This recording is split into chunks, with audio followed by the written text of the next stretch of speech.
Welcome to the Sleepy Stoic. Tonight, we're looking at something you carry everywhere but rarely see. The invisible armor you've worn so long you've mistaken it for your actual skin.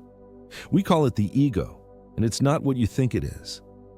Most of us walk through life clutching something fragile. We protect it, feed it, defend it. We build entire philosophies around it. We call it our identity, our reputation, our sense of self. But what if that thing we're protecting isn't really us at all? What if it's just a survival suit stitched together from old wounds, social conditioning, and 1,000 small fears we've never examined? The ego isn't some cosmic force. It's not your soul. It's not even particularly intelligent. It's more like a frightened child wearing a crown, barking orders to convince itself it's safe. And the tragedy is this: the louder it barks, the more trapped you become. The Stoics understood something essential. They saw that we are not identical to the stories we tell about ourselves. Epictetus taught his students to separate what belongs to them from what doesn't. Your body, your reputation, your status, your past, all of this lies outside the sphere of your true will. These things happen to you, around you, near you, but they are not you. The ego, in Stoic terms, is the confusion of these externals with your actual self. It's the belief that you are the sum of your defenses, your achievements, your wounds. And because the ego is built from things you cannot fully control, it lives in constant anxiety. It needs to be right. It needs to win. It needs to be seen, validated, remembered. Without conflict or comparison, it has no shape. Without fear, it has no reason to exist. Here's the deeper truth.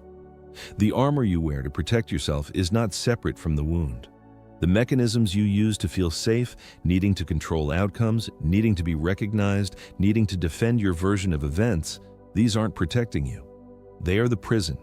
You've confused the bars with the walls of a fortress.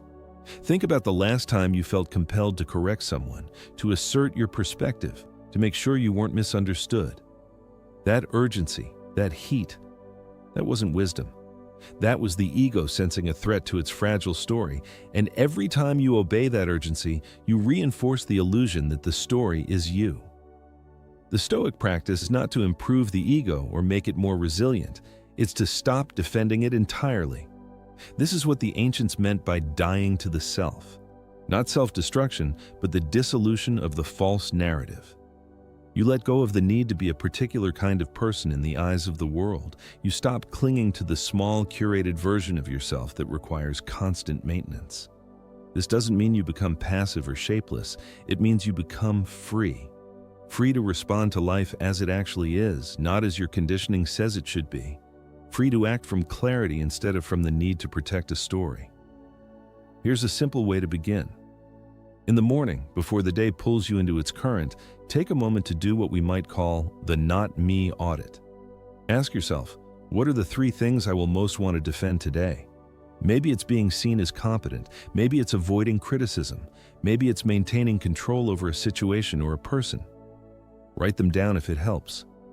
Then say quietly, not as philosophy, but as fact, these are not me. These are the ego's ripples. They are patterns I've inherited, reflexes born from past pain. I don't need to fight for them.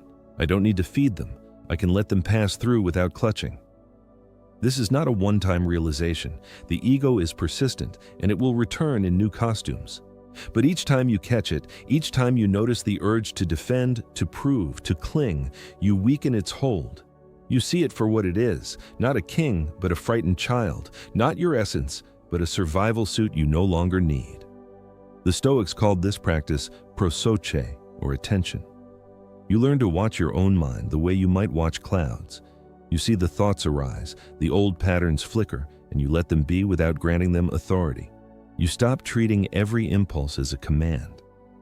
What remains when the ego quiets is not emptiness, it's presence. It's the part of you that was there before you learned to defend yourself, before you were told who you should be. That presence doesn't need recognition. It doesn't require a story. It simply is, and that is enough. This is the liberation the Stoics spoke of, not freedom from the world, but freedom within it. You move through your days without the weight of a false self. You respond, you engage, you care, but you don't confuse your worth with outcomes or your identity with others' perceptions. The mask you've been wearing isn't protecting you. It's exhausting you. And the good news is this: you can take it off. Not all at once, perhaps, but breath by breath, moment by moment, you can stop defending the dream. You can let the small, frightened story dissolve and discover what was underneath all along. Thanks for listening to the Sleepy Stoic. Take a moment to let this settle. That's enough for now. We'll leave it here.